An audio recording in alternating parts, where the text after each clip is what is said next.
Bonjour à tous et bienvenue sur la chaîne BJJ Létal. Nous sommes en présence de l'éminent Mathieu Nicourt. Bonjour Bonjour Mathieu. Amadou, Salut, ça va? ça va?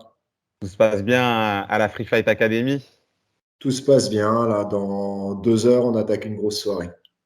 D'accord, d'accord. Grosse soirée, pourquoi? Parce que Non, parce que j'enchaîne 2 cours, les loisirs et les compétiteurs ensuite. Voilà. d'accord, d'accord, intéressant. Ça nous fait combien de personnes tout ça? Ça fait beaucoup, beaucoup de monde. Là, on est sur la FFA Vitry, il y a beaucoup, beaucoup de monde. On peut compter facilement au moins une vingtaine de participants par cours. Des fois, on monte à 30, mais là, on est un peu trop nombreux. La vingtaine, c'est le nombre raisonnable par cours, quoi. Voilà. D'accord, d'accord. En parlant de nombre, d'ailleurs, il y avait eu une très grosse compétition en France, donc je crois le 23 octobre, où la Free Fight Academy a, je crois, pris toutes les catégories en adultes. Ouais, c'était la Coupe de France de Pancrace. D'ailleurs, même en jeune, on a pris beaucoup de KT. On n'avait pas d'enfants, enfin de jeunes, d'ados dans toutes les KT, mais on en a pris aussi. Mais ouais, en adulte, Coupe de France de Pancrace. Donc, c'est les seules compétitions amateurs qu'il y a pour l'instant. En attendant que le MMA amateur, que les compétitions de MMA amateur puissent commencer en France, c'était la seule compétition amateur.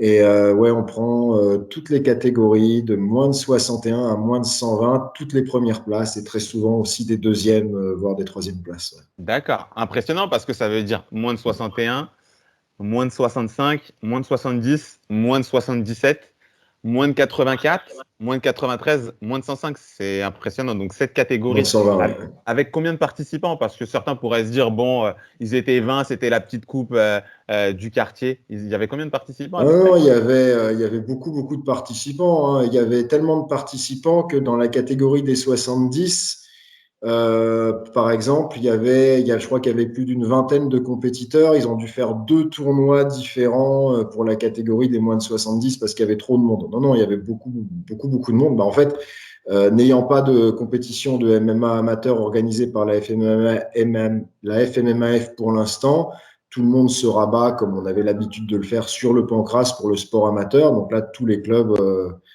je pense la plupart des clubs avaient répondu présent. On était très nombreux. Ouais. D'où notre grande fierté d'avoir pris toutes les premières places. Ouais. D'accord, terrible, terrible. Je crois avoir entendu plus de 120 participants. Ok, enfin, plus d'une centaine de participants. Oui, oui, ça m'étonnerait pas. Ouais, ouais, ouais. D'accord, d'accord. Ben, félicitations, hein. Merci. Félicitations. Du coup, d'ailleurs, en termes de définition, c'est intéressant, tu as parlé d'interdiction du MMA en France. Qu'est-ce que le pancrace d'ailleurs? Parce que c'est important d'en parler, c'est historique en France en tout cas, ce sport de combat. Qu'est-ce que le pancrace? Bah, en fait, le pancrace, c'est le sport qu'on a créé pour pouvoir faire du MMA en France. C'est-à-dire que quand il y a 25 ans, les premiers clubs ont démarré en France, dont je pense la Free Fight Academy a été l'un des premiers clubs, voire le premier. En France, alors que le MMA s'appelait même pas encore MMA finalement à cette époque-là. Je crois que l'appellation est venue un petit peu après.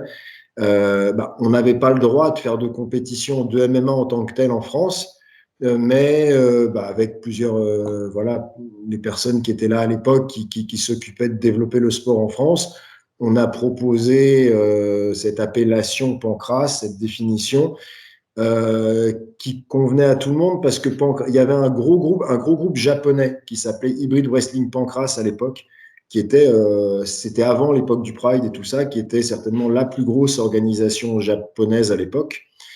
Et donc nous, le mot pancras, ça nous rattachait à ce gros groupe-là, qui était le groupe important en même temps que l'UFC dans les années 90, surtout dans le début des années 90. Donc pour nous, le Pancras, c'était une organisation de MMA. D'accord. Il y a des grands Et combattants qui ont fait du pancrace, excuse-moi de te couper. les frères Shamrock, Ken et Frank Shamrock, Bas Rutten ont commencé au Pancras. Voilà. D'accord, Donc c'est là qu'ils ont fait leur début, avant de venir combattre à l'UFC par la suite. Voilà. d'accord. Et alors, je pense que les deux frères Shamrock et Bas Rutten ont été champions de l'organisation Hybrid Wrestling Pancras avant de performer à l'UFC. Et donc, pour nous, à l'époque, c'était un des gros groupes qui faisait du MMA. Donc, ça avait un sens que le sport s'appelle Pancrace. Et pour le ministère des Sports, Pancrace, ça se référait aux Jeux Olympiques grecs, à l'Antiquité. Donc, il y avait un côté patrimoine culturel et historique qu'ils ont plus facilement accepté. Et donc, on a obtenu la légalisation avec l'appellation Pancrace et avec des règles. Bon, à l'époque, il y avait des combats de MMA qui se faisaient en cage, en octogone, d'autres qui se faisaient en ring. C'était assez fréquent aussi, hein, notamment au Japon et en Europe. Et donc, en France, pendant longtemps, on a pu faire du pancrace, pas en octogone, mais en ring, et avec une autre différence qui était qu'il n'y avait pas les frappes au sol, puisque c'était ça qui choquait principalement. Et c'est pour ça que c'est à cette condition-là que le ministère des Sports nous a autorisés à poursuivre les compétitions de pancrace, mais qui pour nous était voilà, l'équivalent du MMA en France, même si effectivement, ce n'était pas tout à fait les mêmes règles et ça nécessitait des adaptations.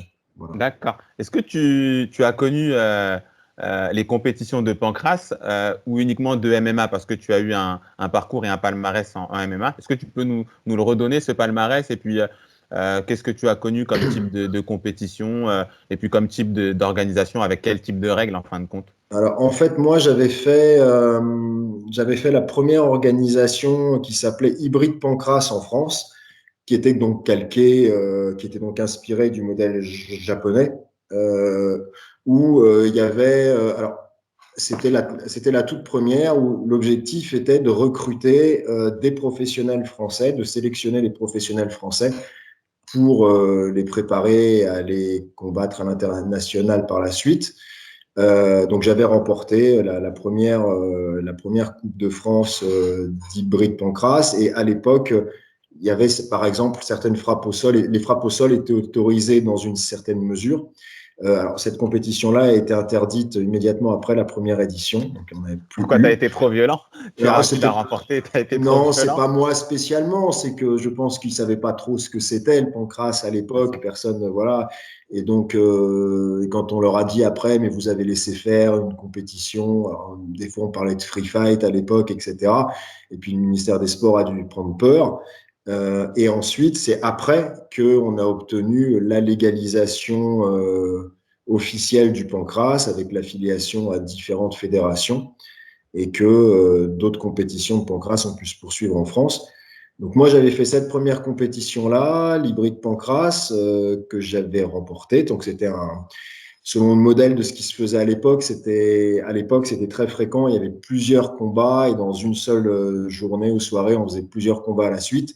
Donc c'était un tournoi à 4. Donc j'avais remporté demi-finale et finale, donc les deux combats. Et puis alors, à l'époque, il faut savoir qu'il y avait très peu de compétitions dans le monde et en Europe en particulier avec les catégories de poids. Les catégories de poids se sont développées un petit peu plus tard. Donc, il y avait déjà des compétitions. Il y avait la Hollande qui organisait pas mal, mais il faisait pas de compétition avec catégorie de poids. Donc, c'était qu'on confrontait des gars qui faisaient 100 kilos, voilà. Moi, j'en faisais 72. Et donc, du coup, il y a D'accord. eu Attends, mais la. justement, c'est intéressant ce que tu viens de dire. Donc, à ta compétition là, de hybride pancrace, donc, qui est qui était limite du MMA, vu que tu me dis qu'il y avait quelques frappes au sol qui Ouais, étaient ouais. autorisées, donc du MMA. Donc, tu as fait la première Coupe de France de MMA en France. Dans quelles années d'ailleurs? C'était 1997. 1997. Et en 1997, toi qui en faisais 72, tu as affronté des combattants plus lourds que toi? Alors, non, parce que là, en France, il y avait moins de catégories de poids qu'il y en a maintenant. Je crois qu'il y avait peut-être 3 catés, en fait. Il y avait 3 KT? Mais ça devait être la caté. Alors, je me rappelle plus, mais ça devait être les moins de 77 kilos. Voilà. D'accord. Et tu en faisais combien? J'en faisais 72 ou 73. D'accord. Donc en fait, il y avait évidemment, c'était pas la même chose, mais donc je l'avais fait dans cette catégorie-là. Et par contre, j'avais fait la première Coupe de France de grappling. Je crois que c'est la toute première compétition de grappling qui est lieu en France. Ça montre qu'on est vieux. Où là, effectivement, j'avais fait toute catégorie D'accord, toute en catégorie. grappling à l'époque. Ouais. Ok. Donc des gars qui avaient peut-être combien de kilos de plus que toi à ce moment-là? J'avais gagné en finale contre un gars qui faisait 93. Voilà. Bon, D'accord. après, voilà, les niveaux techniques étaient disparates, hein, évidemment. C'était les débuts du sport. Ça serait beaucoup plus compliqué maintenant, même s'il y a encore, notamment en grappling, des absolutes où on voit des combattants très légers réussir à tirer leur épingle du jeu. Mais c'est beaucoup plus le niveau augmente, plus la différence de force et de poids joue, quoi. En effet. Donc ça, c'était donc l'hybride pancras, en tout cas pour le MMA et assimilé, c'était la première compète. Et puis, bah, en fait, j'ai fonctionné comme ça, crescendo. Il y avait très peu de compétition avec catégorie de poids. Si tu avais 2 combats dans l'année ou 3, tu étais déjà très content. Donc, du coup, après avoir remporté l'hybride pancras en France, bah, j'ai un élève qui avait habité en Angleterre, qui s'est inscrit au club et qui m'a parlé d'un promoteur anglais qui organisait un événement qui s'appelait Night of the Samurai, qui était la première grosse organisation anglaise. C'est-à-dire qu'il n'y avait pas d'autres organisations à l'époque. Le Cage Rage n'existait pas, le Cage Warriors non plus. C'était la toute première organisation anglaise et je crois en tout cas pro. Et bah donc on est allé le voir ensemble. On est parti en Angleterre, à Londres, puis à Milton Keynes. Il était basé là-bas. C'était Lee Asdell, qui était un combattant pro qui combattait au Japon, qui combattait à la Rings Japan, qui était une grosse organisation japonaise à l'époque et qui avait fondé donc son organisation en Angleterre. Et bon, j'y suis allé. Alors à l'époque, il y avait, je parle toujours de mes VHS parce que nous c'était des VHS à l'époque, il n'y avait pas les réseaux, Internet, etc. Donc j'y suis allé avec la VHS du tournoi de la Coupe de France d'hybride pancras que j'avais remporté. Et donc, du coup, il a regardé les images, il m'a réinvité à un entraînement pour les compétiteurs pros. Et à la suite de ça, bah, il m'a proposé de rencontrer un Anglais, Gérard,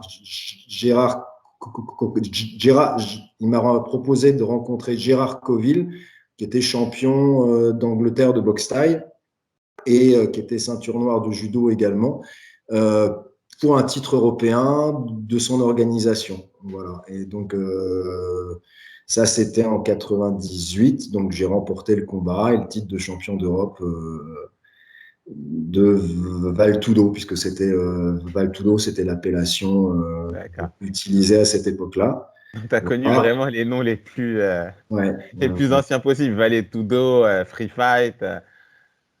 C'est ça. Bah, nous, on avait appelé moi, mon club s'est appelé Free Fight Club, puis Free Fight Academy, parce que les Hollandais, notamment, utilisaient beaucoup l'appellation Free Fight. Donc, c'est quelque chose, voilà, c'était un faux anglicisme, mais quelque chose qui, pour le grand public, était clair, en fait. Voilà. D'accord. Ok, Voilà. Et donc, ouais. Valetudo. Donc, championnat d'Europe de Valetudo en Angleterre. J'ai recombattu deux fois par la suite en Angleterre. Donc, j'ai perdu à la décision mon deuxième combat et donc la ceinture.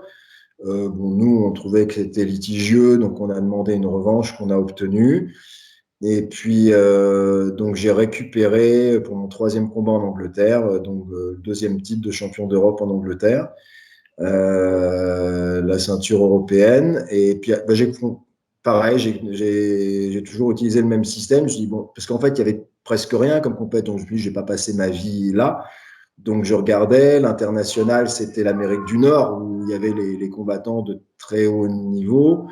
Donc, j'avais contacté l'IFC, International Fighting Championship, qui était une grosse organisation américaine qui organisait à la fois aux États-Unis et au Canada. Euh, Pareil, je leur ai envoyé les VHS de mes combats en Angleterre. Ils m'ont proposé un rendez-vous et j'ai pu participer au tournoi des poids légers de l'IFC 13. C'était le deuxième tournoi des poids légers qu'ils organisaient. Pareil, ils venaient juste de créer la catégorie de poids. Et je suis allé donc au Québec, à Montréal, c'était juste à côté de Montréal, dans une réserve indienne, parce que c'était l'époque où le MMA était très décrié. Dans presque tous les États américains, il avait été interdit à l'époque. Et c'était souvent au Canada et pareil dans les provinces canadienne aussi. C'était très souvent au Canada et aux États-Unis dans les réserves indiennes qu'ils organisaient, parce que les Indiens ont leur propre loi dans la réserve et que eux, ils ne voyaient pas de problème à organiser du MMA. Et puis il y a les jeux aussi, ils sont propriétaires des casinos aussi, parce que je crois qu'il y a moins de taxes, etc. Donc il y a beaucoup de casinos dans les réserves indiennes et ça se faisait en partenariat avec les centres de jeux, les casinos, etc. Donc c'était à Kanawake, la réserve indienne de Kanawake, à côté de Montréal, au Canada. C'était l'IFC 13, deuxième tournoi des poids légers. J'ai remporté le tournoi. Voilà. D'accord, d'accord. Ça nous fait un beau palmarès à l'international, donc en Voilà. Angleterre, donc pour le championnat d'Europe, en C'est France, ça. en plus pour les premières compétitions finalement de MMA, et puis aux États-Unis finalement ce n'est pas comme actuellement, hein, où le MMA en fait est maintenant popularisé. Il y Ouais, avait après, il y a aussi Las eu, Vegas, il y a peu, c'est pour voilà. ça que je parlais des Après, il y USA. a eu tout un travail qui a été fait justement pour l'officialisation, plus de règles, la reconnaissance par la commission athlétique et le MMA a pu devenir ce qu'il est aujourd'hui avec son développement actuel. Puis voilà. Et alors pour finir pour la carrière, après l'IFC, bah, toujours pareil. J'ai envoyé les images. Alors, il commençait déjà à y avoir Internet, par contre. Justement, bah, je voulais voir au Japon. Et donc, D'accord. il y avait l'Hybrid Wrestling Pancras, l'organisation japonaise dont on a déjà parlé, bah, qui m'a proposé un combat contre le numéro 2 de l'organisation. Mais par contre, là, ma catégorie de poids n'existait pas encore chez eux. La plus légère catégorie, c'était les moins de 80 kilos. Donc, j'ai combattu en moins de 80 80 kilos kilos. contre le numéro 2 de l'organisation qui avait battu Frank Shamrock, entre autres, et qui est devenu le champion de l'organisation immédiatement après. Et là, j'ai perdu au deuxième round par soumission. Euh, bon, il y avait indépendamment de la différence de poids, le gars était effectivement très fort, hein, avec une grosse expérience. Et puis par la suite, du coup, j'avais commencé à bien développer le club. Je perdais en motivation. Même sur ce combat-là, je ne me sentais pas aussi motivé que sur les précédents. Donc j'ai arrêté un petit peu la compétition. Je me suis consacré au développement du club. Et pendant 1 an et demi, je crois que pendant 2 années ou 1 an et demi, j'ai arrêté la compétition. Comme je m'ennuyais un peu et que je m'étais beaucoup entraîné en lutte pour le MMA, j'ai eu envie de me tester en lutte. Donc j'ai fait 2 années de compète de lutte où j'ai fait quelques résultats. Bon, je savais que j'irais pas aux Jeux Olympiques en commençant, je crois que j'avais 35 ans, ou 34, quelque chose comme 30, ouais, 34, 35. Mais donc j'ai fait 2 années de compète de lutte où je me suis bien amusé aussi, où j'ai fait quelques belles perfs. Et puis à la suite de ça, j'ai eu envie de revenir au grappling. Moi, j'avais connu la toute première compétition, donc le grappling avait pris un grand essor entre-temps. Et c'était un challenge de me confronter bah, à la nouvelle génération. Donc, ouais, j'avais 35 ans, 36 ans. Et donc, ouais, 36 ans, je crois. Et donc, bah là, alors, le fait notable, j'ai participé au Grappling Unlimited Championship qui était organisé par mon ancien élève Arnaud Lepont, qui est devenu un combattant pro MMA, installé en Asie, avec des gros résultats aussi, et qui avait, donc c'est le Grappling Unlimited Championship, une des plus grosses compètes de grappling, où j'avais affronté toute la nouvelle génération, donc c'était ça le challenge, et j'ai remporté le tournoi aussi. D'accord. Donc Donc là, j'avais ouais, tu laisses pas grand-chose aux autres. j'avais 35 ou 36 ans, voilà.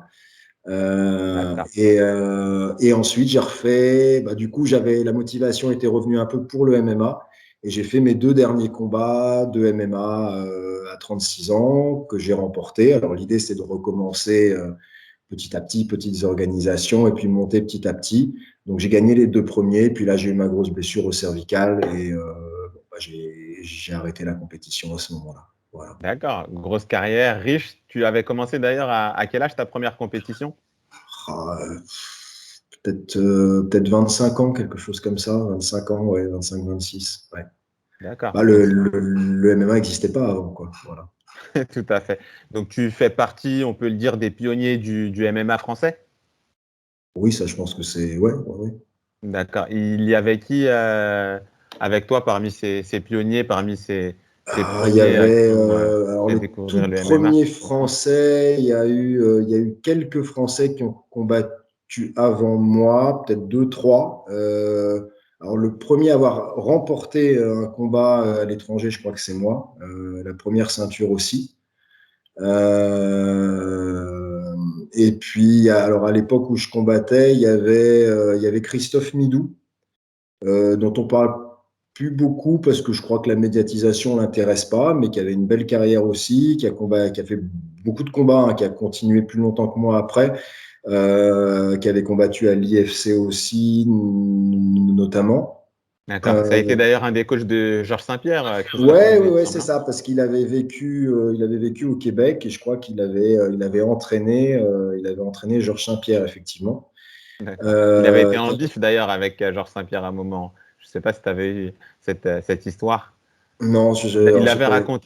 raconté, Christophe Midou, s'il nous entend. Mais bon, il a en tout cas permis, il a été l'un des contributeurs en tout cas Ouais, de ouais, Georges ouais, Saint-Pierre. ouais, L'un ouais, d'eux, ouais, parce que Georges Saint-Pierre a c'est eu tellement de coachs et tellement d'approches. c'est sûr. Et puis l'un des pionniers du MMA français aussi en tant que Ok, ok, combattant, hein. d'accord. Et il y Respect à avait Christophe. aussi Anthony Rea à l'époque, je crois, bah, alors, qui a fait une très grande carrière aussi. Et beaucoup plus longue aussi, hein, qui a continué. Je sais même pas s'il combat pas encore d'ailleurs, tellement la Ah carrière est bon? longue. C'est Mais je ironique crois, là. je crois, je crois. Non, non, non, non. Je me demande s'il y a pas un an ou deux, en fait, il combattait pas encore, Anthony Rea. Ah bon? Alors, À quel âge? il fait plus beaucoup de combats. Il est un peu plus jeune que moi, mais il doit avoir la quarantaine bien tassée, je pense. Voilà. D'accord. Il y avait Cyril Diabaté, évidemment, mais qui lui avait déjà une grosse expérience en boxe thaï, voilà, et qui faisait ses débuts aussi en MMA à cette époque-là, puis qui a eu une très longue carrière après, jusqu'à aller à l'UFC.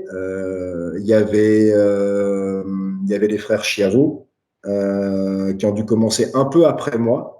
Donc James et Sami Chiavo, mais qui font partie vraiment des acteurs du développement du MMA en France.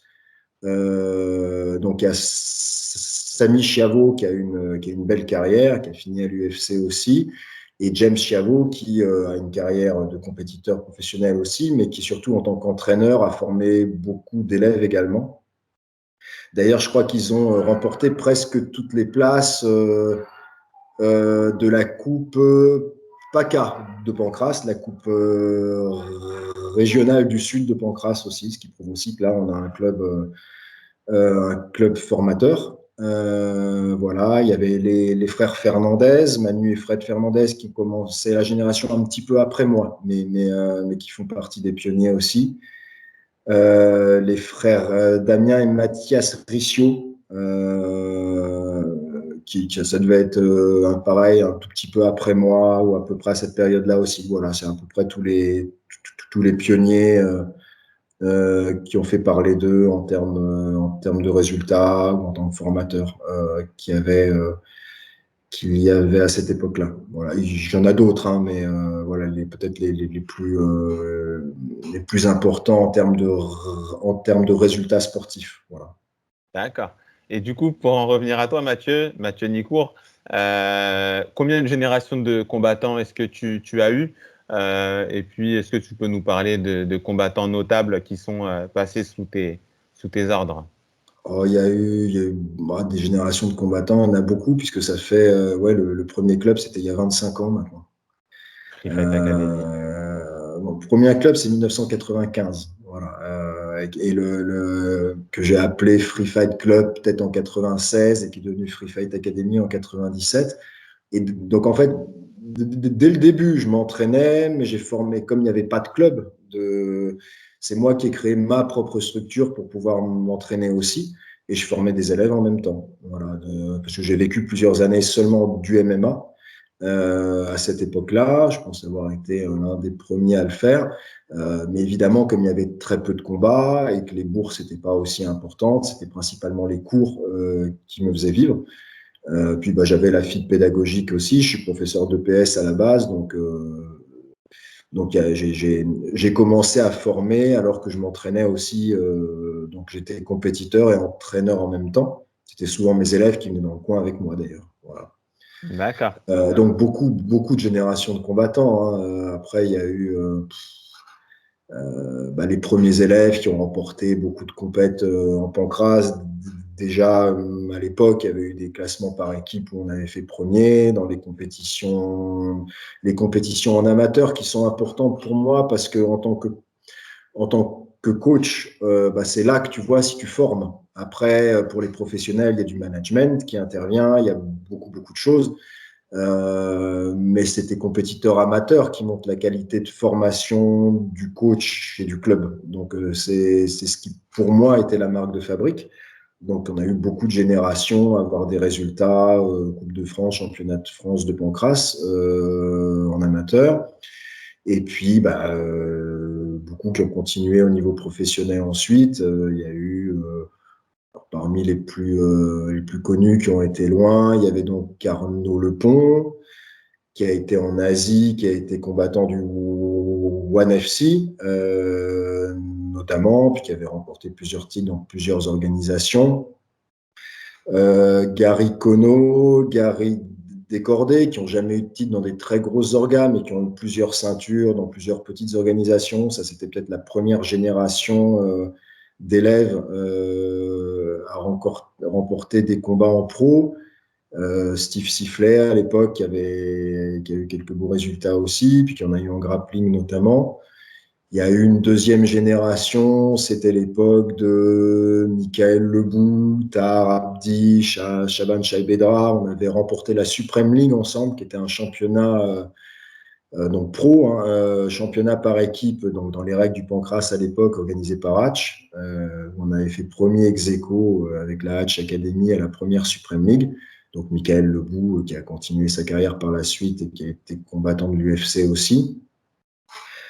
Il y a eu, dans les générations suivantes, il y a eu Maggie Berchel, qui a été la numéro 1 française. Il y a eu Prince Aounala, qui a eu une belle carrière internationale aussi, qui a remporté beaucoup de ceintures dans plusieurs organisations. Il y en a eu comme ça, il y en a eu comme ça énormément. Il y a eu Valérie Domergue, qui elle, alors, n'a pas fait ses débuts à la Free Fight Academy, contrairement à tous ceux que j'ai cités. Voilà, mais qui a passé quelques années avec nous et qu'on a fait gravir les échelons, qui s'est classée numéro 3 française. Et puis voilà, beaucoup d'autres encore, et puis jusqu'à la génération actuelle en fait. Voilà. D'accord. J'ai eu comme professeur actuel aussi avec toi, Djibril Diouf, justement, Ouais, qui a été aussi l'un de tes élèves. Donc, pour c'est que les ça. auditeurs entendent, c'est Et assez marrant comme Djibril qui anecdote. était de la même génération qu'il était au club en même temps que Michael Lebou par exemple. Voilà. C'est ça. D'accord, d'accord. C'est ça, et D'accord, d'accord. qui a fait une belle petite qui a carrière professionnelle aussi, hein, et puis qui s'est trouvé la fibre pédagogique aussi, et qui est devenu un bon entraîneur par la suite aussi. Tout à fait. C'est comme ça que j'ai connu la Free Fight Academy, grâce Voilà. à Djibril Diouf, l'un de mes coachs aussi. Donc, et Djibril Diouf, très bon striker, très complet. Ouais, Qu'est-ce ouais. qui, justement, comment est-ce qu'il a évolué chez toi, Djibril Diouf, qui a été un de mes coachs, qui justement m'a fait découvrir avec Mamadou Cissé aussi. Donc, ils ont eu une collaboration ensemble à la Shanghai Team, un club à Cachan. Donc, du coup, voilà, je disais que c'était Djibril Diouf qui m'avait fait découvrir le MMA avec Mamadou Cissé. C'était quoi son profil à Djibril Diouf? Complet, Bah, plutôt striker? en fait, Djibril, quand il est arrivé chez nous, je dirais qu'il avait plus un profil de striker. Il avait c'est-à-dire qu'en boxe, il avait déjà une belle boxe quand il est arrivé et qui s'est perfectionné dans la lutte et le sol ensuite, et qu'il est devenu un combattant complet. Et en fait, je crois qu'il gagnait même plus souvent au sol par la suite. D'accord, Voilà. d'accord, d'accord.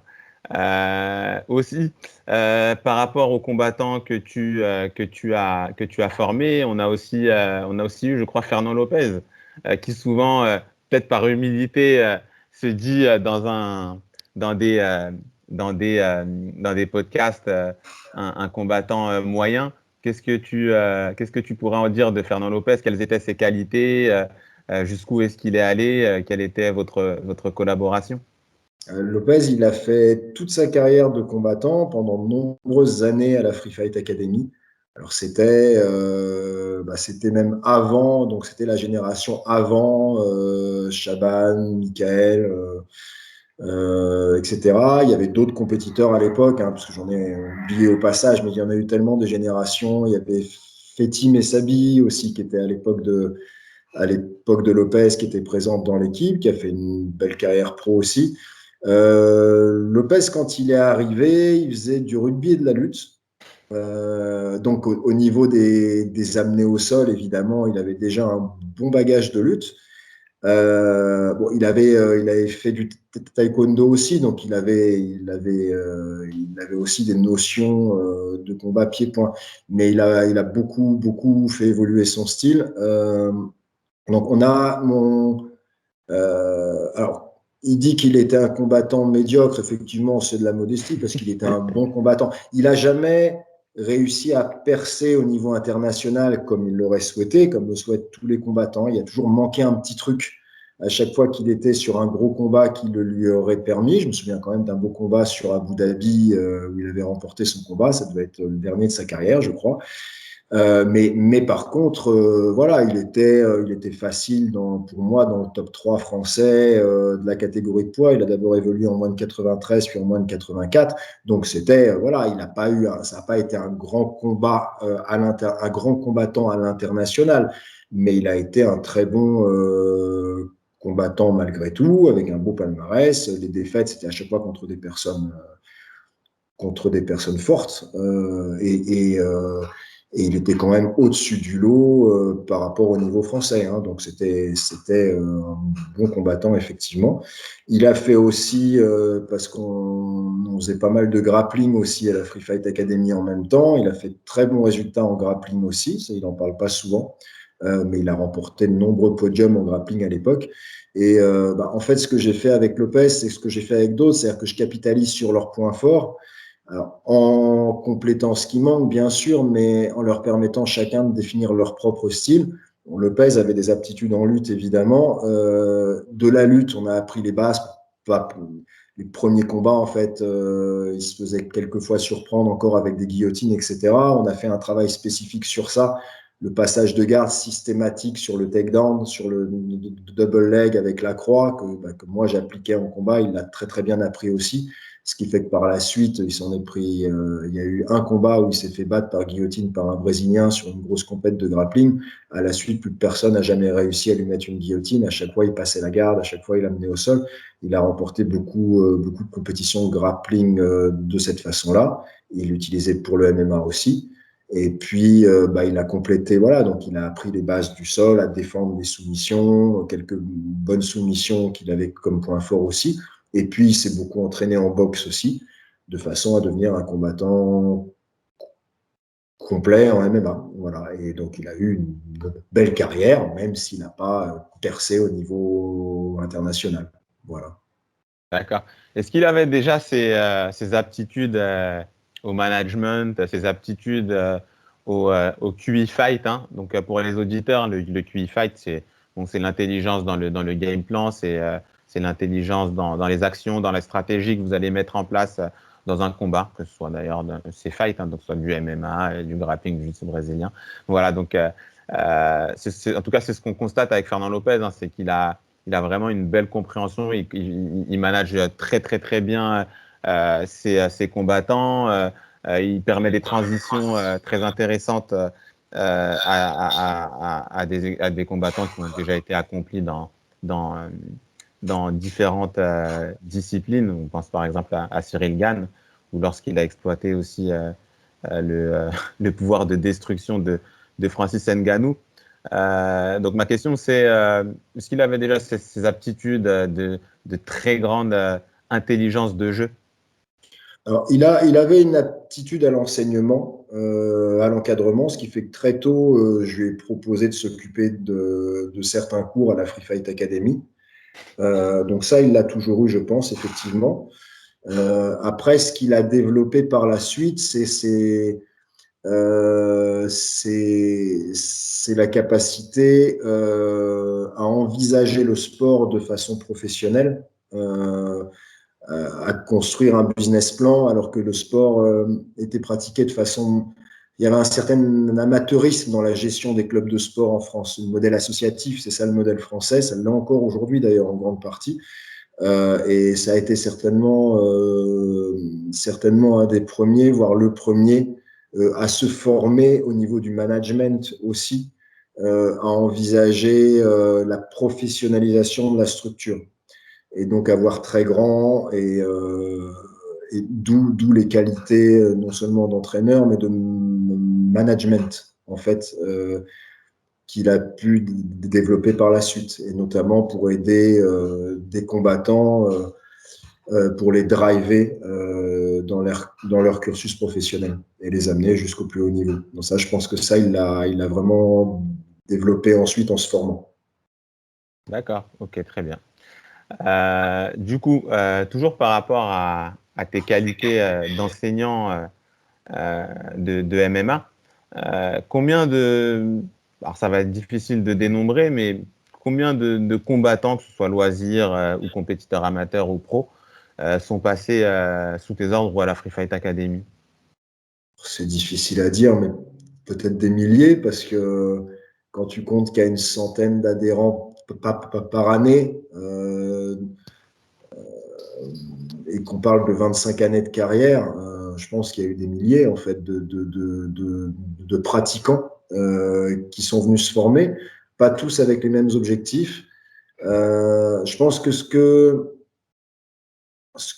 qui me plaît, c'est prendre quelqu'un qui sait rien faire et réussir à le transformer de manière à le rendre efficace en combat. Ça, donc il y a beaucoup de gens qui viennent dans cette optique-là, qui n'ont pas forcément des ambitions de faire une grande carrière, ni même de faire de la compétition à la base, mais qui veulent apprendre à combattre. Voilà, et qui arrivent des fois en n'ayant pas la moindre culture du combat. Et ça, D'accord. c'est une partie du public. C'est une partie D'accord. du public. Après, il y a ceux qui viennent avec des objectifs de compétition. Et là, le fait qu'ils sachent que la Free Fight Academy est un club où on forme, que par exemple, on ait beaucoup de podiums comme ça dans toutes les compétitions en amateur, ça prouve que des gens sont venus ici en connaissant peu de choses ou presque rien et qu'on les a amenés à un premier titre amateur, ce qui fait qu'ils ont appris leur technique. C'est vraiment à la FFA qu'ils ont appris leur technique. Et je pense que le sport amateur, il met cette partie-là en lumière. Si tu veux voir où trouver un bon club pour apprendre, regarde les résultats en amateur. Parce qu'après, en pro, il y a des qualités de management, il y a des combattants qui n'ont pas été formés au club, etc. Donc, ça va être en fait une autre compétence. Mais en tout cas, si tu veux te former, regarde les résultats du club en amateur, parce que c'est là qu'on voit quel club a pris des personnes qui démarraient avec rien et comment ils ont réussi à les amener à être des champions. Même si c'est déjà au niveau amateur, D'accord. c'est souvent des gens qui sont partis de rien et qui ont été C'est formés au club. c'est quoi les résultats de la Free Fight Academy, ces derniers mois, notamment sur le plan des amateurs? Quels ont été Bah, les alors, résultats? ces derniers mois, en fait, on a fait tout ce qui était possible de faire, c'est-à-dire dès la reprise des compétitions amateurs après l'épidémie de Covid, il y a eu l'Open de France de Pancras, où on a trusté une bonne partie des podiums aussi.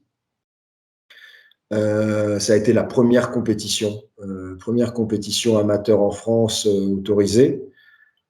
Après l'épidémie de Covid. Tout de suite après, on a suivi sur l'Open de Belgique. Alors cette fois-ci, l'Open de MMA, Open de MMA de Belgique, où on a aussi un très grand nombre de victoires. Je crois qu'on a eu 7 ou 8 victoires, quelque chose comme ça. Là, c'était pas des tournois, c'était des combats en individuel. Enfin, il y avait un peu de tout, mais 7 il y sur avait 9, aussi. hein. C'était 7 sur 9, Voilà, ouais. Très gros voilà. ratio. Il y a eu, il y a eu ensuite une deuxième compétition en Belgique, voilà, où là, il y avait des tournois et où on a pris beaucoup de premières places aussi. Toujours en MMA amateur en Belgique. Il y a eu le HFC en Suisse, où on a 2 compétiteurs qui sont partis, qui ont remporté leur combat également. Et puis dernièrement, la Coupe de France de Pancrace, où on prend toutes les premières places. Donc ça c'était un gros fait d'armes dont on est très fier, effectivement. D'accord, d'accord. Je vais partager l'écran où nous allons voir justement les photos. Alors, est-ce que tu vois l'écran avec ton profil Ouais, Instagram? ouais, je le Ok. vois. Donc, une armée s'est levée. Ok, donc 61 kilos adultes, ça fait. Il y a du monde, hein? Il y a du monde. Ouais. Donc, j'ai envie de te poser la question, c'est quel ratio finalement sur ta population d'amateurs? Enfin, c'est juste énorme. Là, c'est Bah, juste énorme. en- Et là, en- il n'y a même pas les combattants pro. Donc là, c'est les combattants amateurs. Ouais, et qui courent beaucoup ont commencé il y a à peu près un an et demi au club. Donc, ça, et qui pour certains n'avaient même pas pratiqué de sport de combat quand ils sont arrivés, où on avait très peu pratiqué. D'accord. D'ailleurs, tu envoies qui en compétition? Qui est-ce que tu juges, qui est-ce que tu juges apte à pouvoir aller dans une compétition de MMA, donc où il y a des percussions debout et parfois les percussions au sol sont permises ou non. Qui est-ce que tu juges apte à aller en combat? En fait, je vais raisonner en termes d'efficacité en combat. C'est-à-dire que, bien sûr, on sait que ce soit en amateur ou en pro, beaucoup de combats vont aller à leur terme. Pour beaucoup de combats, il va y avoir une victoire effectivement à la décision des juges. Mais mon critère, c'est est-ce que le combattant a les moyens de mettre fin au combat avant la limite? C'est-à-dire, est-ce qu'il a des armes vraiment efficaces en combat? Euh, Parce que s'il n'a pas ses armes vraiment efficaces en combat, euh, pour, pour moi, il n'est pas prêt. J'ai pas besoin qu'il connaisse 20 soumissions différentes. Si le gars, il en connaît 2, mais qu'il arrive à les placer à tout le monde, je sais que quand il va être au sol, dans une compétition de MMA ou de pancrace, il a de bonnes chances de remporter la victoire, effectivement, avec ces 1 ou 2 soumissions qu'il a vraiment bien apprises et qu'il est capable de Quelqu'un placer. capable d'éteindre, capable d'éteindre le système, le Voilà, chaos, la soumission. voilà. D'ailleurs, c'était la question que C'est, j'allais te poser, parce que si tu peux en même temps nous définir ce que tu appelais l'efficacité du combat. En fait, est-ce qu'il a les moyens de mettre fin au combat? Alors là, je t'ai cité l'exemple du travail au sol.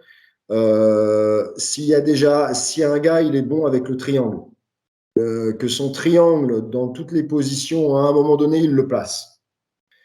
Je sais qu'il a des chances de remporter le combat effectivement avant la limite, et que s'il ne le remporte pas avant la limite, il va mettre son adversaire en difficulté parce que vraiment il a une arme efficace au sol. Euh, Si évidemment, il faut qu'il ait au moins 1 ou 2 bonnes techniques de lutte pour amener son adversaire au sol. Parce que c'est pareil, s'il est très bon au sol mais qu'il ne sait pas amener, il ne pourra pas mettre ce bagage en valeur ensuite. Donc, quand je vois qu'il place déjà 1 ou 2 bons, il a par exemple un bon ramassement de jambes, double, simple, qu'il arrive à systématiquement surprendre les gens avec, je sais qu'en compétition, il y a des chances qu'il arrive à mettre son adversaire au sol. Et j'ai besoin qu'en boxe, évidemment, il ait les bases pour ne pas se prendre de coups, qu'il sache se déplacer, se maintenir à distance pour se protéger, et qu'il ait 1 ou 2 enchaînements où on sait que ces 2 enchaînements, il les maîtrise bien. Et alors, soit il a la puissance de frappe qui lui permettra de mettre fin au combat debout, soit au moins il va mettre en difficulté son adversaire avec, semer la confusion pour pouvoir enchaîner avec une amenée au sol derrière. Voilà en gros. D'accord, d'accord, d'accord. Généralement, c'est après. Est-ce qu'il y a un nombre de mois prédéfini ou c'est chacun un peu son histoire et chacun sa manière de progresser? Je dirais qu'il y a chacun un peu sa manière. En moyenne, je dirais que je demande d'une année complète au club avant de faire les premières compétitions.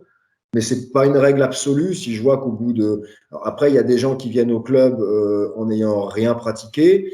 Il y en a qui viennent déjà avec un petit bagage. Si je vois qu'avant la fin de l'année, ils ont déjà bien progressé, qu'ils arrivent, comme je disais tout à l'heure, qu'ils ont un ou deux bons enchaînements de pieds-points où ils mettent en difficulté les autres, qu'ils ont une bonne amenée au sol et qu'ils ont une ou deux spéciales qu'ils arrivent à placer au sol, je sais que je peux les envoyer en compétition. D'accord, d'accord. D'accord, d'accord. Très, très, très intéressant. Tu as aussi envoyé des combattants en grappling ou en lutte? Ouais, on l'a fait aussi.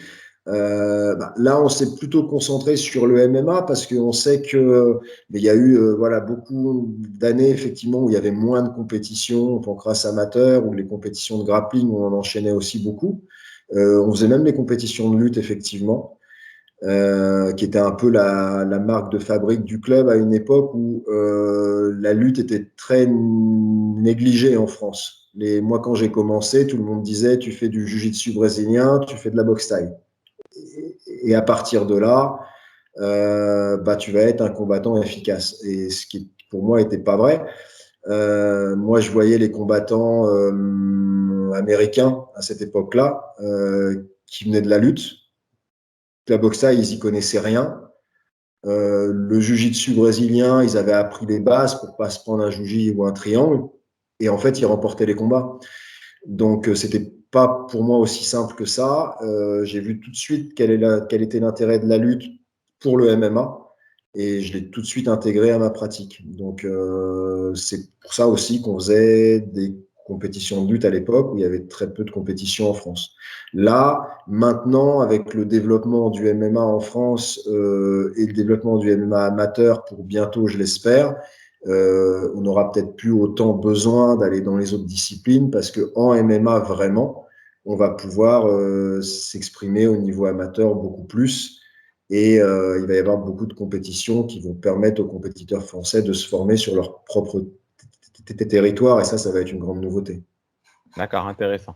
Le MMA, c'est une discipline en elle-même, tu l'as dit, c'est devenu une discipline en elle-même. Je vais poser une question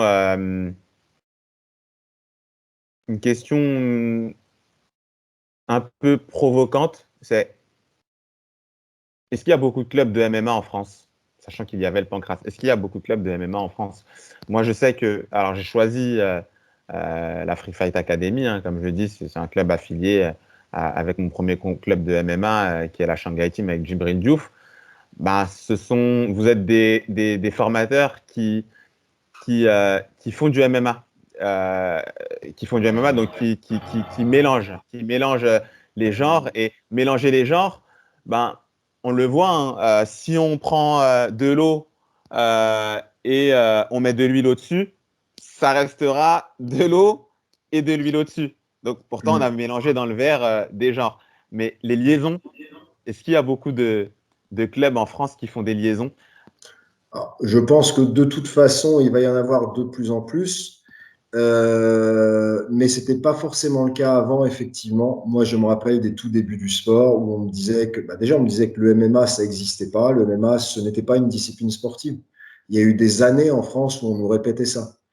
Et on nous disait, fais du jiu-jitsu brésilien pour apprendre le sol, fais de la boxe thaï pour apprendre le pied-point. Et moi, je répondais déjà, mais le jiu-jitsu brésilien, c'est une très belle discipline et qui est à l'origine du développement de notre sport. Hein. S'il n'y avait pas eu la famille Gracie, il n'y aurait pas le MMA à l'heure actuelle. Mais par contre, les entraînements de jiu-jitsu brésilien pur avec le gi, il y a beaucoup de techniques ça sert à rien d'apprendre pendant 10 ans des techniques Il où veut tu attaquer étrangles la avec le propagande col. là. Il veut attaquer la propagande. Attention. Euh, tout dépend de ce qu'on attend par jiu-jitsu brésilien. Mais pratiquer le jiu-jitsu brésilien, si tu veux, avec le gi, bien sûr que tu auras de bonnes bases au sol que tu vas pouvoir réadapter en MMA. mais il n'y a pas besoin de faire 10 ans de jiu-jitsu brésilien pour être ceinture noire, pour passer au MMA ensuite. Parce qu'il y a beaucoup, beaucoup de techniques que tu vas travailler pendant ces années-là qui ne te serviront pas, que tu ne pourras pas utiliser. Un étranglement avec le col, attraper la ceinture pour faire un sweep, etc. Contrôler les manches, etc. Donc, il y a certaines techniques de jiu-jitsu brésilien qui vont pouvoir être directement utilisées en MMA, d'autres qui vont devoir être adaptées. Si ton objectif, c'est le MMA, bah alors autant les travailler directement de la façon dont tu vas pouvoir les mettre en application en MMA. Après, il va y avoir effectivement la spécificité du travail au sol du MMA, c'est le ground and pound. C'est un travail en soi. Et ça, il n'y a pas d'autres disciplines où tu peux le travailler. C'est un travail en soi que de frapper efficacement tout en se protégeant d'une soumission. Il n'y a que le MMA où on peut travailler ça. Et de la même façon, quand tu es sur le dos, ou d'ailleurs au-dessus, les frappes vont être une préparation pour pouvoir enclencher avec une soumission derrière. Et ça, c'est du spécifique qu'on ne pourra pas travailler ailleurs. Donc, il n'y a que le fait de mixer le grand end pound, les passages de garde, les soumissions, c'est du spécifique. Et ça, il n'y a que dans un cours de MMA où tu vas pouvoir le travailler. Et c'est pareil, et ça va être pareil avec la lutte. La lutte est très importante pour le MMA. Pendant un moment, un lutteur pouvait venir de la lutte sans pratiquement avoir rien fait d'autre. Il apprenait à pas se prendre une guillotine et en gros, en fait, il pouvait être efficace. Ça devient maintenant beaucoup plus complexe parce que tout le monde a les bases de lutte. Alors, en tout cas, tout le monde devrait les avoir. Nous, on les travaille énormément. Mais les préparations des attaques sont spécifiques. C'est-à-dire que peut-être que quelqu'un qui est très bon en lutte peut se faire amener au sol dans une compétition de MMA par quelqu'un qui n'aura pas été au même niveau de lutte dans une compétition de lutte pure, mais qui, parce qu'il maîtrise mieux les liaisons boxe-lutte, donc les préparations spécifiques au MMA pour amener au sol, pourra amener un lutteur au sol.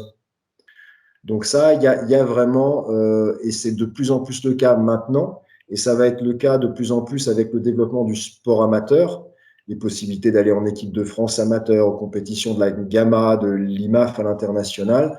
Il va y avoir un développement, une montée du niveau amateur en MMA qui va le rendre encore plus spécifique qu'avant.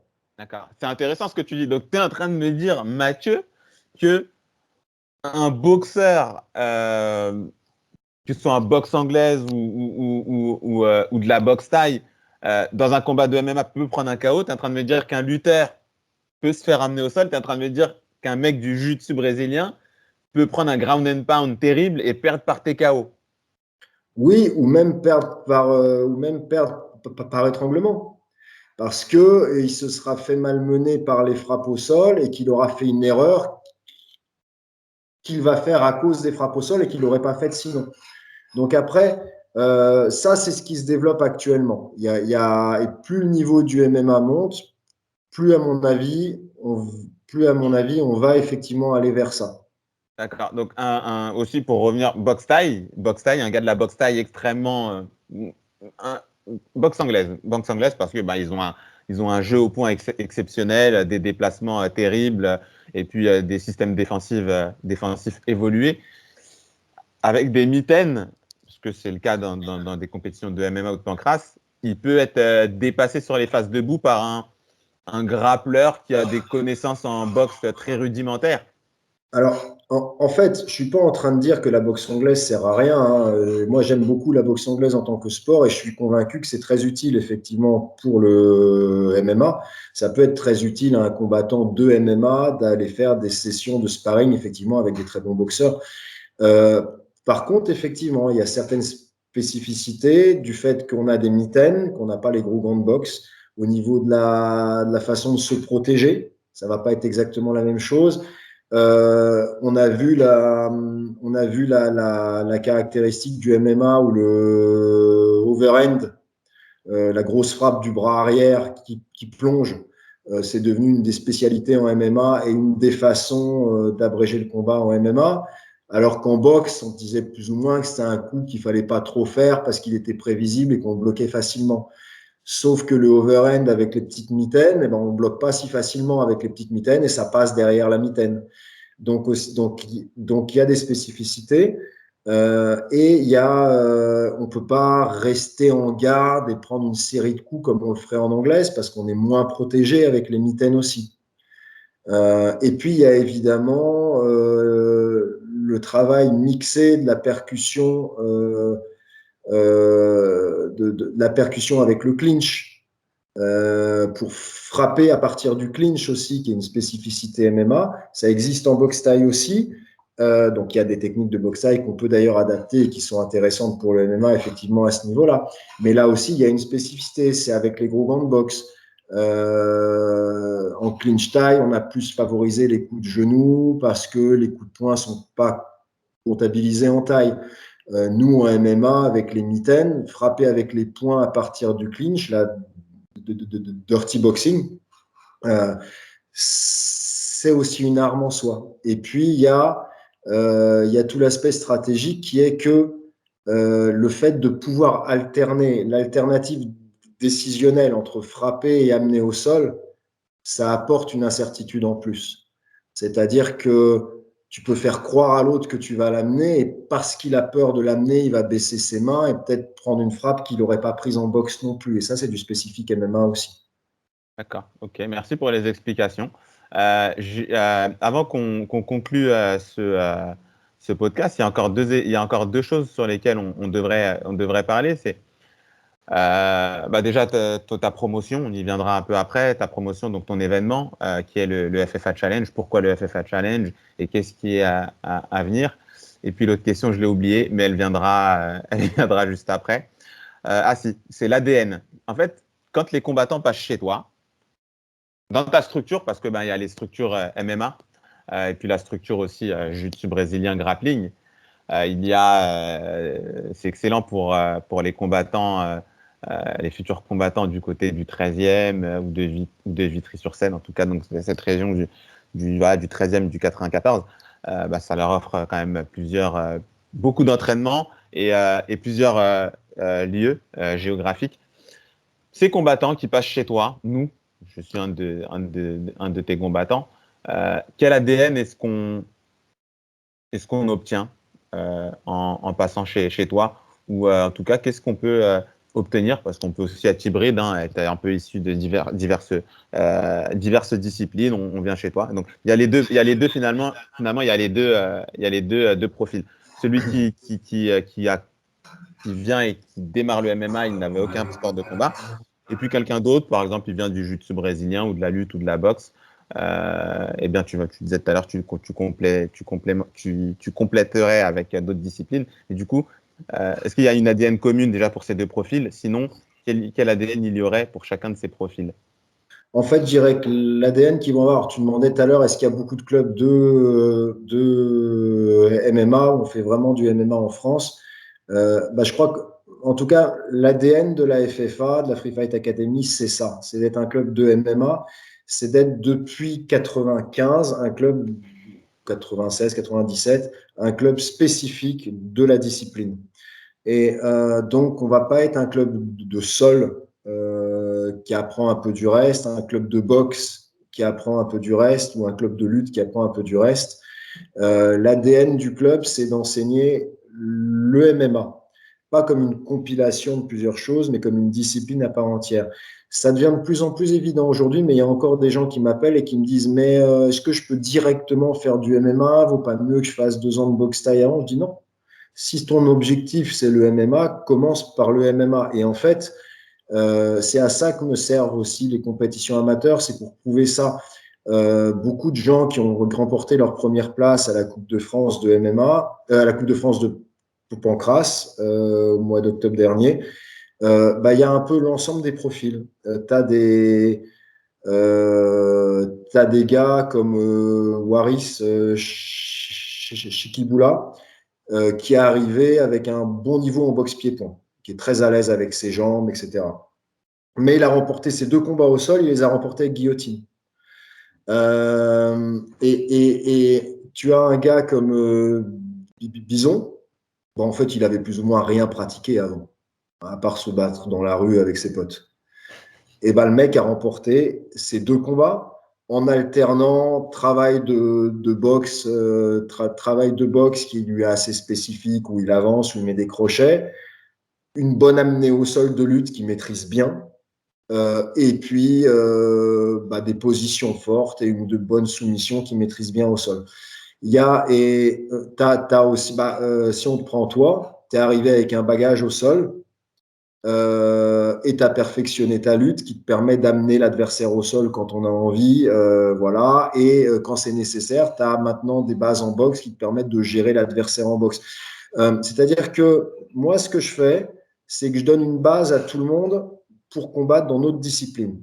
Tu dois avoir, t'as pas besoin de maîtriser toutes les techniques de la boxe anglaise ou de la boxe thaï. Tu dois avoir 2, 3 enchaînements en boxe pied-point qui vont être efficaces.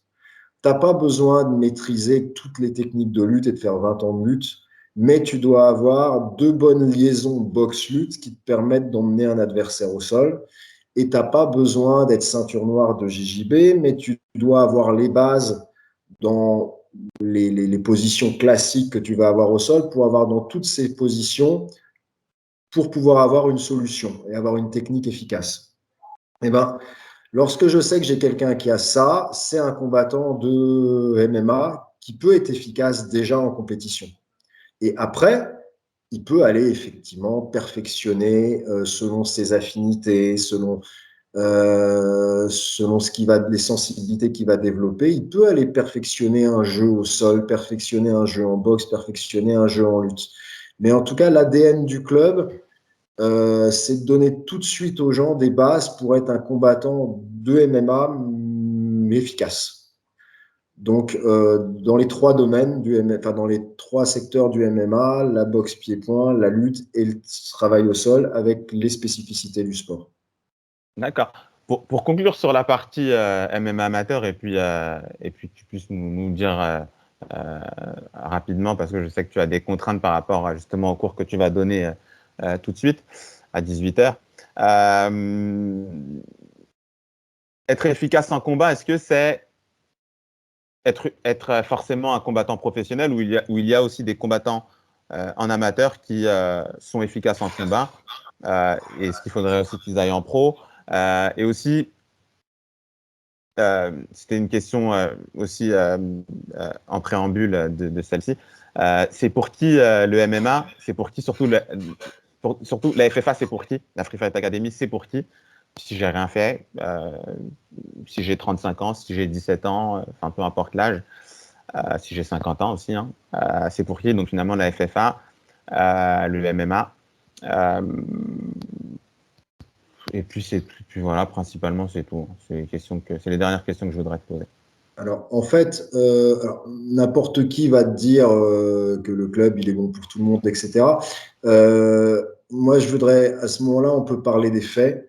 Ce que je peux prouver, c'est que les résultats en amateur le prouvent, c'est que c'est que la FFA, c'est déjà fait pour un public qui connaît rien, qui n'a jamais pratiqué de sport de combat ou a fait quelques expériences et qui veut devenir bon dans la discipline, spécifique MMA. Par exemple, comme on l'avait dit, dans les vainqueurs de la Coupe de France de Pancrace de la FFA, il y a l'ensemble des profils, dont des gens qui n'avaient rien pratiqué avant. Et donc, ils n'ont pas eu besoin d'aller faire et de la boxe thaï, et du taekwondo pour les coups de pied, et de la boxe anglaise, et du JJB. Ils ont appris à être efficaces dans notre sport. Et ils ont pu avoir leur première place et le résultat à la Coupe de France de Pancrace ou à l'Open de Belgique de MMA en pratiquant directement le MMA. Ça, c'est la première chose. Donc, on s'adresse, par exemple, à des gens qui n'ont rien pratiqué et qui veulent se former en MMA et devenir des spécialistes de cette discipline. D'accord. Et par extension, on s'adresse à des gens qui veulent mener une carrière en amateur, puisque les résultats parlent pour nous. Ensuite, ça fait moins de 2 ans que je suis revenu aux affaires et que j'ai repris les responsabilités, les entraînements moi-même au club. À moi de prouver maintenant, parce qu'on a aussi quelques combattants qui percent en pro, que je peux aussi, comme le fait Lopez, emmener des combattants professionnels à haut niveau et gérer leur carrière au niveau professionnel. Ça, c'est un autre challenge pour moi que je vais essayer de relever aussi. Donc ça, j'ai déjà prouvé que j'avais emmené des combattants à assez haut niveau en pro. Maintenant, je vais voir si je peux les amener encore plus loin. Okay. Qui sont tes combattants les plus prometteurs? Tes Alors, en combattants fait, amateurs les plus prometteurs? là, c'est pour ça que je suis assez fier des résultats de la Coupe de France, c'est qu'on est reparti à zéro en quelque sorte. J'ai recréé en fait une nouvelle équipe. Ça fait moins de 2 ans que je suis revenu en région parisienne. On a tout repris à zéro et c'est toute une nouvelle génération qui est en train de performer actuellement. Donc, bien évidemment, on commence par le sport amateur et puis j'espère que dans 1 an, 2 ans, ils continueront, ou en tout cas certains continueront leur carrière en professionnel et jusqu'au plus haut niveau. Après, on parlait des différences entre sport amateur et professionnel et je pense que là, les différences, elles s'estompent en ce moment. C'est-à-dire qu'avant, en sport amateur, tu faisais la Coupe de France, le championnat de France de Pancrace, et puis en gros, après, c'était fini, quoi. Tu pourrais t'amuser à le refaire une deuxième année, mais après, c'était plus très drôle, quoi, parce qu'il n'y avait pas d'autres objectifs. Maintenant que le MMA est légalisé en France, il va y avoir des vraies sélections françaises pour participer au championnat d'Europe, au championnat du monde. Il y a 2 grosses fédés internationales en MMA amateur qui sont la GAMA et l'IMAF, une qui est liée au ONE FC, l'autre qui est liée à l'UFC. Et il y a maintenant de vrais objectifs de carrière en amateur, c'est-à-dire qu'on peut être sélectionné en équipe de France, on peut faire des grands voyages à l'international, rencontrer une élite internationale en amateur. Il y a certains combattants qui font toute leur carrière en amateur et un champion du monde Gamma ou IMAF en amateur, il a largement le niveau d'un pro, en fait. Donc, il y a beaucoup de pros qui perdraient face au championnat du monde Gamma ou IMAF. Donc, les différences pro et amateurs, elles s'estompent plus ou moins. Pour moi, avec cette possibilité de mener une carrière amateur de A à Z, d'abord en France et de la poursuivre à l'international, ce qui est une nouveauté. Maintenant que le MMA est légalisé en France et qui rend l'aventure amateur encore plus motivante. Tu peux, tu peux être reconnu internationalement en faisant une carrière amateur. Et après, d'ailleurs, si tu as eu un titre Gamma ou IMAF, champion du monde, tu sais que tu vas intéresser les grosses organisations professionnelles. Donc, soit tu as une autre vie, tu fais des grandes études et tu peux te faire plaisir avec une carrière en amateur, mais ce n'est pas ton objectif de devenir professionnel et ça te donne des objectifs en soi. Soit ça peut aussi être un tremplin pour poursuivre une carrière professionnelle par la suite.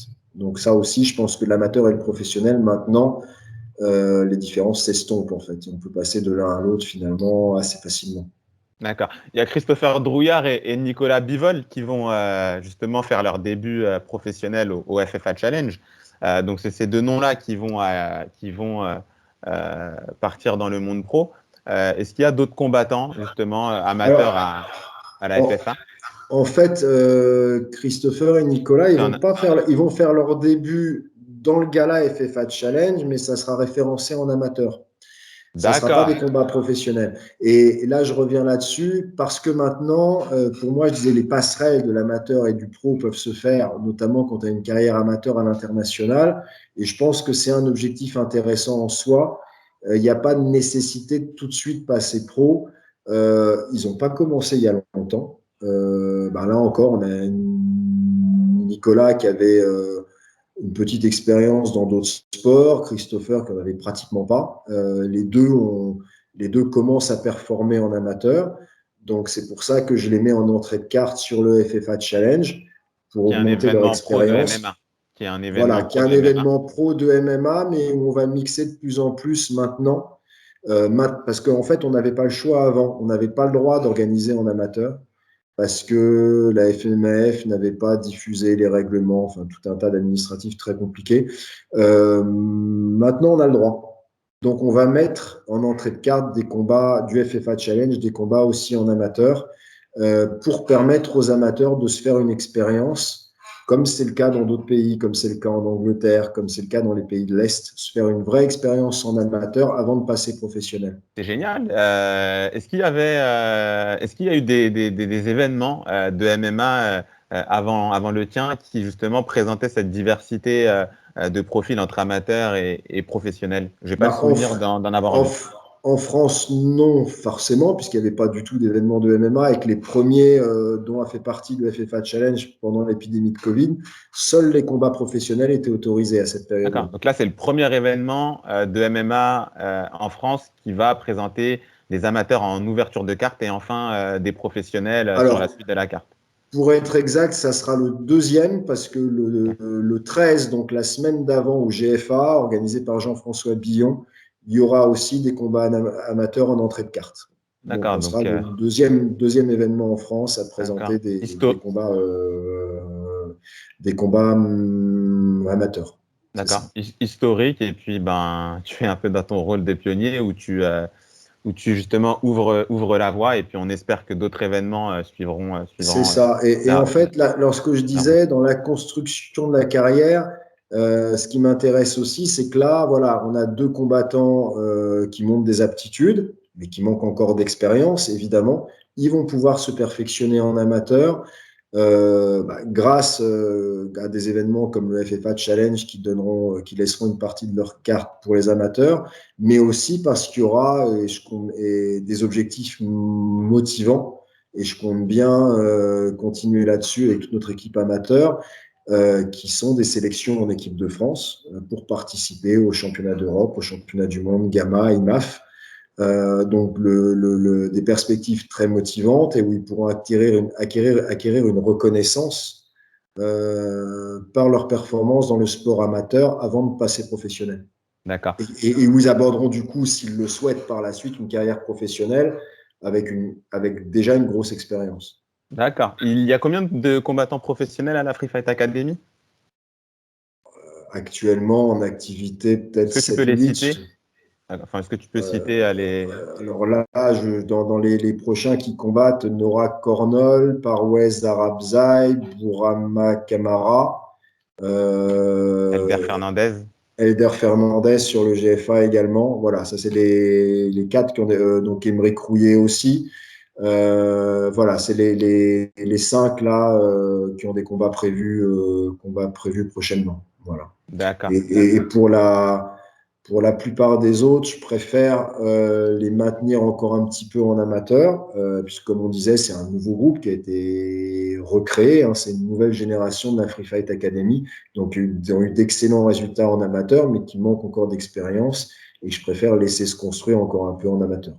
D'accord. Qui tu verrais passer en professionnel prochainement, dans les prochains mois, dans les prochaines années? Bah, j'ai des idées en tête, mais je vais pas rendre jaloux les autres ou faire en sorte que certains aient les chevilles qui enflent, donc je vais pas les citer. Voilà. D'accord. Du coup, j'ai aussi une autre question. Oui, c'est important. Je voulais la poser par rapport aux professionnels aussi, parce que bah, la Free Fight Academy forme des amateurs pour en faire des grands combattants, bien évidemment, bah, soit comme l'a dit Mathieu, sur une excellente carrière amateur dans des compétitions internationales, ou alors pour aller vers le monde professionnel. Est-ce que bah, il y a des combattants pros à la FFA? Qu'est-ce que tu offres aussi aux combattants professionnels qui voudraient rejoindre la Free Fight Academy au milieu de toute cette armée?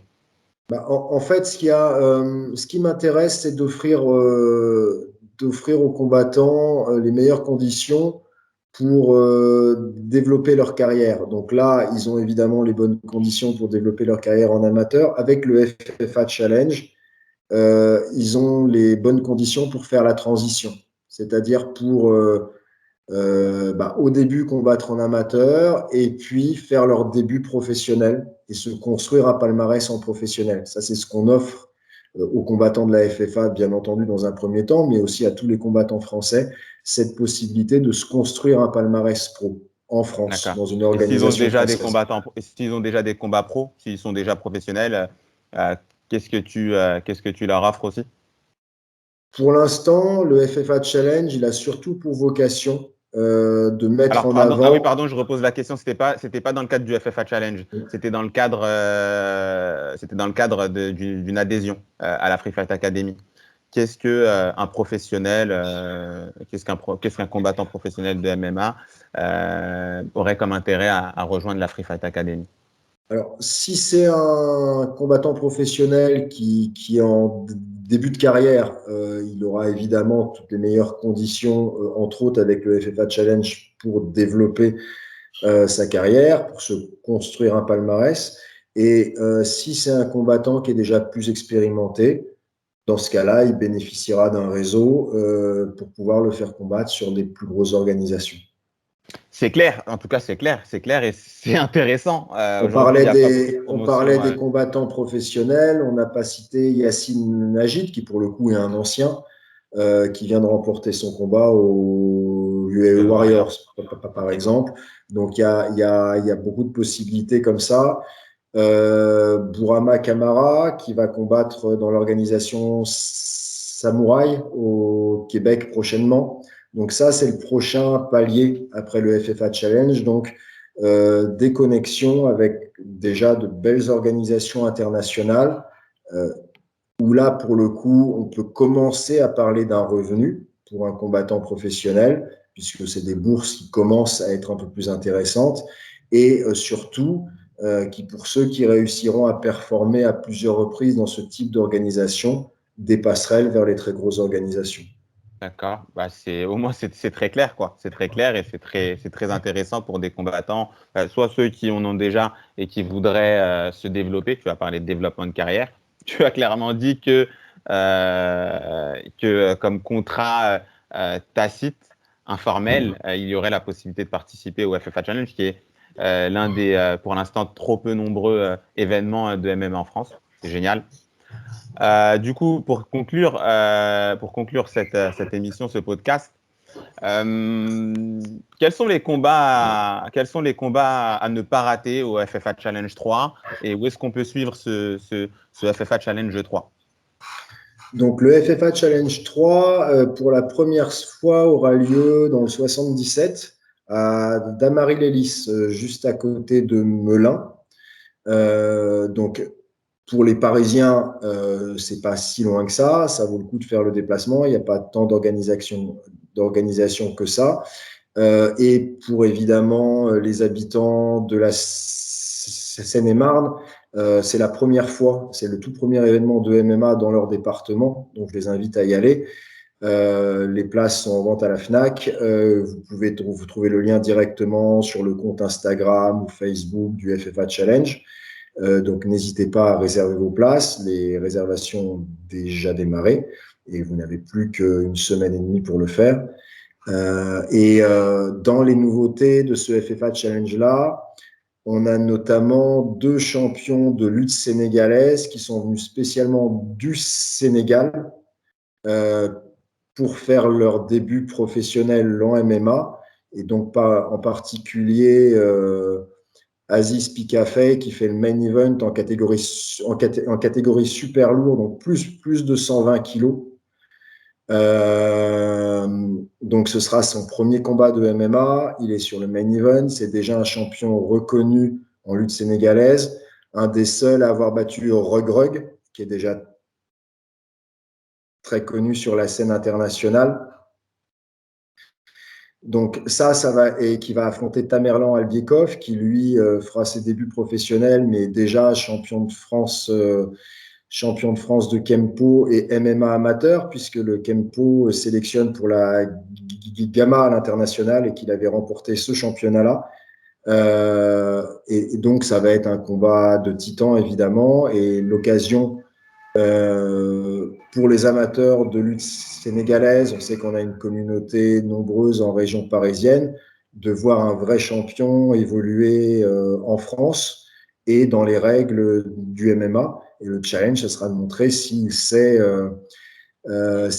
adapter sa technique de la lutte sénégalaise aux règles du MMA face à un adversaire qui, lui, est déjà Tamerlan Albiekov, qui est déjà un spécialiste de cette discipline. D'accord. Ça sera le main event du FFA Challenge 3. Passionnant, inédit, hein, parce que ben, la lutte sénégalaise, tout le monde la connaît, mais tout le monde ne connaît pas encore son efficacité. Donc, ce sera intéressant d'avoir une mise en bouche vraiment très, très sympathique, parce que le gars, si je puis me le permettre, a battu quand même Regreux qui a des résultats intéressants et qui buzz dans le monde du MMA. Voilà, Donc, donc je te remercie. c'est à lui de montrer si à son tour il va pouvoir performer et faire une grande carrière. Dans les autres combats importants, voilà, tu as un autre champion de lutte sénégalaise qui est Abdou Aziz Sako, qui lui combattra en moins de 84 kilos. Pareil, qui vient exprès du Sénégal pour faire ses débuts en MMA. Et là, ce sera un autre challenge de taille qui affrontera un champion de lutte, mais de lutte tout olympique. Cette fois-ci, champion du Daghestan, champion de Russie en lutte libre, qualifié pour les championnats du monde de lutte, donc gros niveau en lutte. Donc là encore, sont des spécialistes de discipline qui viennent faire leur transition pour le MMA. On renoue un petit peu avec les débuts du MMA, les premiers UFC, où c'était des spécialistes qui venaient s'affronter. Là, évidemment, ils ont les moyens de se préparer avant. On se doute que Gadzi Mourad ne vient pas juste avec de la lutte et qu'il s'est entraîné aussi spécifiquement. Et donc là, il y aura une confrontation des styles de lutte qui permettra de voir qui a réussi le mieux sa transition avec deux grands lutteurs de haut niveau, lutte olympique d'un côté, lutte sénégalaise de l'autre, qui vont s'affronter dans les règles du MMA pour la première fois pour chacun. Voilà. Ok, très bien. Et tu as encore un autre événement, je ne sais pas si tu peux revenir sur l'image, Bien sûr, et je vais te un autre partager. combat important, donc c'est le co-main event du FFA Challenge 3. Donc, ce sera Messi Katanga contre Paul-Emmanuel Egnaz. Alors, Paul-Emmanuel Egnaz, qui a déjà combattu dans l'édition précédente du FFA Challenge, qui a déjà 3 combats pro en MMA, donc il commence déjà à avoir une petite expérience et qui a déjà démontré sa puissance de frappe et qui affrontera Messi Katanga. Et ça, c'est un événement en soi. Messi Katanga, judoka de haut niveau, membre de l'équipe de France, champion d'Europe poids lourd de judo, euh, et cousin de Tony Yoka, champion olympique de boxe, qui fera ses grands débuts aussi en MMA au FFA Challenge. Donc que des grands champions dans différentes disciplines qui opèrent leur transition en MMA grâce au FFA Challenge. D'accord. Bah, magnifique carte avec des combats de style. Donc, on a hâte de la voir. D'ailleurs, on pourrait avoir cet événement. Alors, OK, en physique, donc on prend nos places, mais aussi, j'imagine, peut-être à la télé ou sur un streaming en particulier. Oui, alors le mieux, c'est quand même de venir voir l'événement. On est à la salle de la cartonnerie à Damary-les-Lys, juste à côté de Melun, dans le 77. Vous pouvez réserver les places. Les liens sont sur la page Facebook, sur la page Instagram du FFA Challenge. Le lien est en bio, il n'y a qu'à cliquer dessus. Et l'événement sera diffusé pour ceux qui ne pourront pas venir.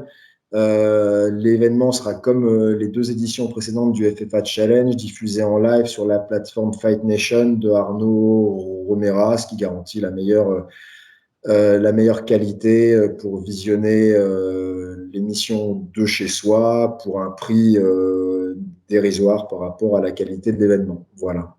D'accord. Eh Peut-être bien, on peut juste parler aussi là du combat un combat qu'on a vu là. Il y aura deux combats féminins dans ce FFA Challenge 3. Là, on voit le combat de Diane Voituret contre Fabiola Pidroni, donc combat international aussi, où Diane Voituret, qui a fait ses débuts en MMA, victorieux pendant le FFA, au cours du FFA Challenge 2. Et donc, là aussi, on montre qu'on aide les combattants français à se construire à se construire un palmarès. Fra ici, donc, qui est déjà une ancienne championne de boxe thaï, hein, qui avait déjà un palmarès en boxe thaï et qui fait sa transition vers le MMA et qui fera son deuxième combat de MMA professionnel contre Fabiola Pidroni, qui est donc une Italienne, donc combat international, et qui a déjà, elle, deux victoires en MMA pro. Donc à ne pas manquer non plus. d'accord. Encore un combat de style. Je vois une ancienne kickboxeuse. C'est ça. Encore un combat de style. Donc, kickboxing contre MMA. Ok. Ben, excellent en tout cas. Merci pour la qualité de l'échange. Est-ce que tu as peut-être encore des derniers mots, peut-être par rapport à des sponsors éventuels ou autres? N'hésite pas, hein. C'est ton Bah, petit moment. on va, pour terminer, je dirais qu'on a la chance d'avoir déjà des sponsors qui nous font confiance. On espère que d'autres suivront. C'est en grande partie grâce au sponsoring qu'on peut développer notre événement, se doter de plus de moyens, proposer des cartes de plus en plus intéressantes. Donc, peut-être rappeler qu'on a eu un gros succès avec nos précédentes éditions, un nombre de vues du FFA Challenge 2 sur la chaîne YouTube Free Fight Academy, puisque l'événement est diffusé en live sur Fight Nation. Et pour ceux qui n'ont pas pu le regarder en live, une semaine après, sur la chaîne YouTube Free Fight Academy, je crois qu'on a dépassé les 120 000 vues pour le FFA Challenge 2. Donc, la certitude pour des sponsors de se faire remarquer avec une grande visibilité. Donc, les grandes marques intéressées, il nous reste des emplacements sur la bâche, il nous reste des emplacements pour les mettre en avant sur nos réseaux sociaux et ils seront d'autant plus visibles avec un très grand nombre de vues de l'événement qui attire énormément de monde. D'accord. Merci beaucoup, Mathieu. Et puis, je te souhaite une bonne soirée et puis de bons cours. Eh ben, merci à toi, félicitations pour ton émission et à très vite à l'entraînement. Merci, à très vite. On se soigne et le retour sera fracassant.